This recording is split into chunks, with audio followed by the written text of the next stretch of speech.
ఒకప్పుడు ఒక బంగారు రంగు కుక్క ఉండేది.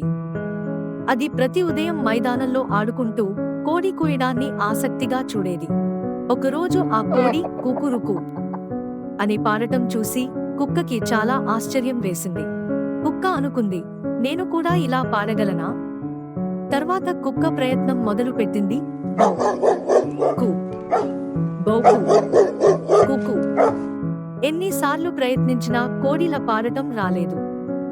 కోడి మాత్రం పక్కనుంచి కుక్కని చూసి నవ్వింది. చివరికి కుక్కకి అర్థమైంది, అయ్యో, నేను బో బో చెబితేనే అందరికీ నచ్చుతుంది. కోడి కుకురుకు అని అరిస్తేనే బాగుంటుంది. ప్రతి ఒక్కరికి తన ప్రత్యేకత ఉంటుంది. ప్రతి ఒక్కరికి ఒక స్వభావం ఉంటుంది అని అనుకుంది కుక్క.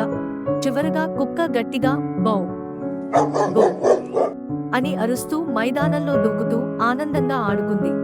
ఈ కథలోని నీతి ఏమిటంటే, మీ ప్రత్యేకతను గుర్తించండి, ఇతరులను అనుకరించకండి. Like and subscribe for more fun.